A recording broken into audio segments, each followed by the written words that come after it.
Welcome to Sib Spot. Today's Reddit stories are from PettyRevenge.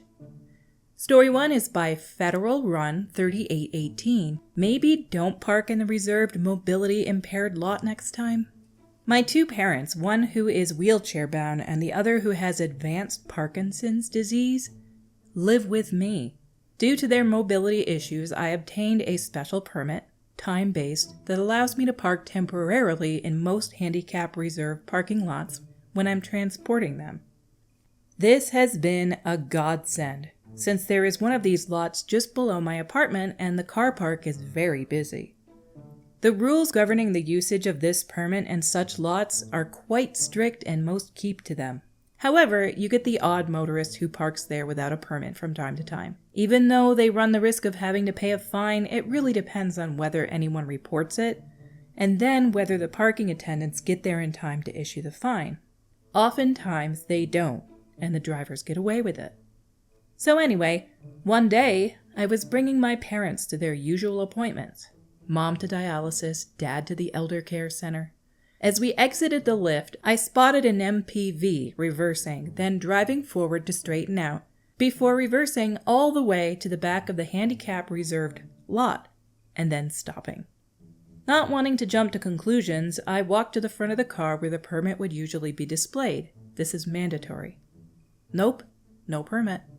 Only a couple of decals, one of which has the crest of our country's police force. And the driver, a middle-aged lady, is about to exit the car. Instead of immediately reporting the illegal parking like I always do, I figured it would be better to give her the chance to move the car since she was still there. So I firmly but politely informed her that she was parking in a handicapped lot without a license, and could she please move her car as I would be using it presently. The lady went ballistic and started yelling, "Who said I was parking? I'm not parking. I was making a turn out. My car is big, so I have to make a bigger turn. Why do you say I'm parking?" Which is absolute bollocks. If you're doing a 3-point turn, you don't reverse all the way to the back of a parking lot just to make a turn out. I decided to ignore her and walk to my car, which was 3 lots down. To my irritation, instead of getting back in her car and moving, she followed me, haranguing me all the way about how she wasn't parking. All this while, her car is firmly parked in the handicapped lot. And then she yelled, "Why you show me the finger? You show me the finger for what?" Now, there's a lot of things I can handle, but to plainly slander me to gain sympathy, that's a bridge too far, lady. I did not flash my middle finger at you. Yes, you show me the finger. Why you show finger at me? I was seriously pissed off by now, but I was also on a time-sensitive schedule. I had to get my mom to the dialysis center by a cutoff time. By now, 3 minutes had passed and she started screeching at me. I ignored her, got into the car, made sure my permit reflected the correct time, and drove out towards the handicapped lot and waited. The woman, realizing I wasn't about to take her bait, got back into her car, started her engine, and drove off. After dropping my parents off, I decided that I wasn't going to take this one lying down. Unfortunately, I didn't have photographic evidence or video footage of her car actually parked in the lot, only pulling out of it. The only camera that would have caught it belonged to the Housing Board, HDB, which also manages the car park. However, my rear windshield camera did capture her license plate number, and there was that decal. So I sat at my laptop, composed a firmly worded email, then checked it for accuracy, and sent it off. To the police commissioner. You see, with the police emblem so prominently pasted on the upper left-hand corner of her front windshield, either she was, 1, an off-duty officer, in which case her conduct was unbecoming of a member of a government agency, 2, a relative of an officer, 3, illegally displaying a decal, this is actually an offense in my country, to give a misleading impression, or 4, a citizen who got the decal from a roadshow. While number 4 was the most likely, I figured I had nothing to lose. And really, if it was any of the first 3, then there ought to be some corrective action taken. That was the gist of the email. The next day, I received a standard, "We received your feedback with thanks and have sent it to the relevant unit" email. Ah well, at least someone saw it. This morning, I woke up to find another email, this time from a staffer who asked if he could give me a call later in the day to find out more about the incident. Surprised but somewhat bemused, I replied, "Sure, I can take calls between 1 and 4 p.m. I wouldn't be driving then, so I wouldn't be likely to miss the call or take it illegally." The staffer suggested 3 p.m., and I confirmed it and gave him my contact number.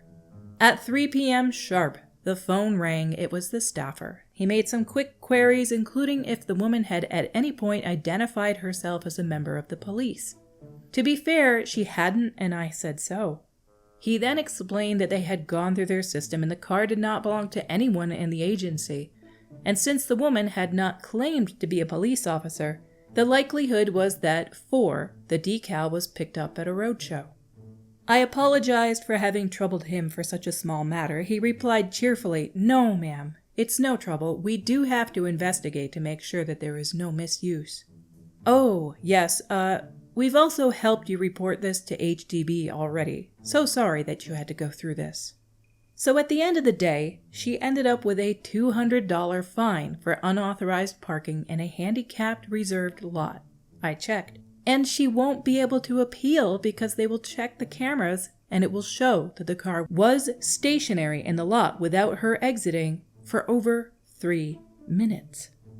The most hilarious part of the whole thing was all she had to do that day was hold her tongue for 10 seconds, get out of the lot, then scream at me, and she would have gotten away with it. I'm not familiar with these two phrases that are coming up, and I don't have a pair of headphones right now that I can listen to pronunciations for, so I apologize if I massacre these two that are coming up. So, Gong Shi Fa Kai, lady, I hope you enjoy the extra Ang Pao you're going to have to give to HDB on top of the road tax you'll need to pay in about 5 days' time, which, given the size of your car, isn't exactly a small amount. Maybe next time you'll think twice about giving it to that stranger when you're clearly in the wrong.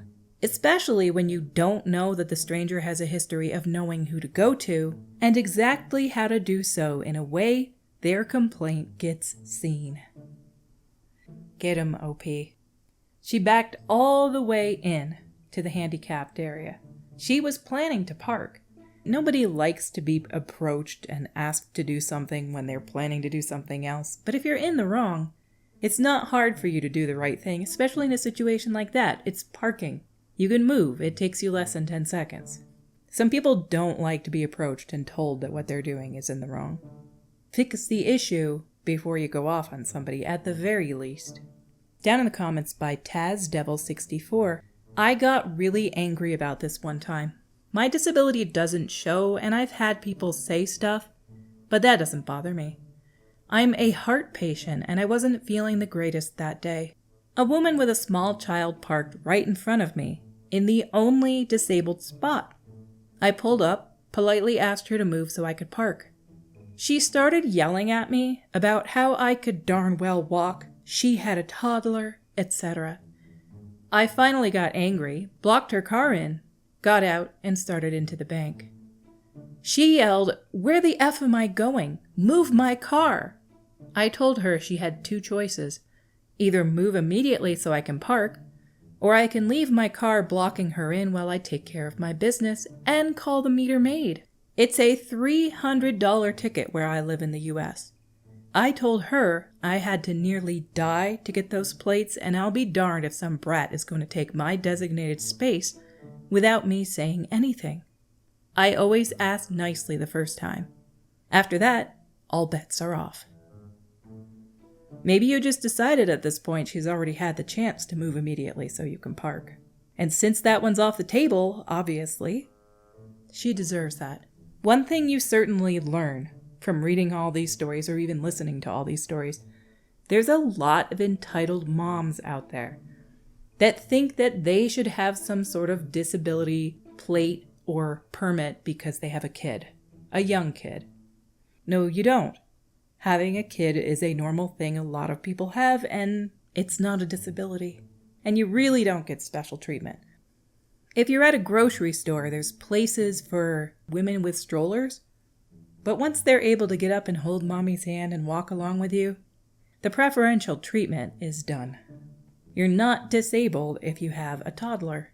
Our next story is by Steal and Dope. Downstairs tenants keep leaving garage bags with food in them in my yard after they fill the garbage can we share with recycling.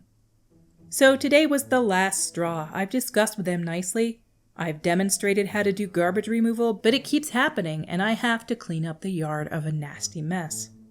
Today I have reached my breaking point. So after cleaning up a yard of trash that the animals spread around and bagging it up, I left 7 bags of their nasty, rotten garbage on the roof and hood of their car in the 27 degrees Celsius sunshine morning, with a note explaining why and where they can take their unsorted surplus trash. Been hours since I did this. They're still hungover sleeping. It's hot as F, their car is black, and I'm low-key hoping those bags melt onto their car and leak hot garbage juice all over it. I feel justified. It's not my job to sort their trash or clean it up because they don't care. I shouldn't need to inspect the yard before I let the dog out to use the bathroom. I don't need my dog eating chicken bones and garbage and going to the vet. I wish I could post pictures. It's kinda hilarious. Again, Steele, it looks like you got some of the bad neighbors. Some people are considerate of others and some people are not. And some people out there are too picky and too controlling of others as well. And a lot of the inconsiderate people just assume that if you're like this, that you're too controlling and too picky. But no, your pet is literally in danger. And if you have raccoons in the area, they love to tear into that nasty stuff and leave it all over. There's been a couple times actually here. We don't have raccoons, but we do have skunks in the area. And we left a bag of garbage with some eggshells in it. And they tore into that and left it all over the street. And we had to go out and clean it up. I would never just leave it there and say somebody else is going to handle it. Never. If it's our mess, we clean it up. That's how it should be, but sadly, it's not what you're always going to get. Yeah, chicken bones in a dog, though, they can literally puncture their stomach or intestines. You can have a very injured dog from that. I would say that's decent revenge. Maybe they'll stop doing it if you keep putting it on their car. You said they're downstairs tenants. Do you not have somebody who you pay rent to that you can call on these people? Because you should be doing it at that point. Maybe you're one of the unlucky ones who has bad neighbors and a bad landlord, too.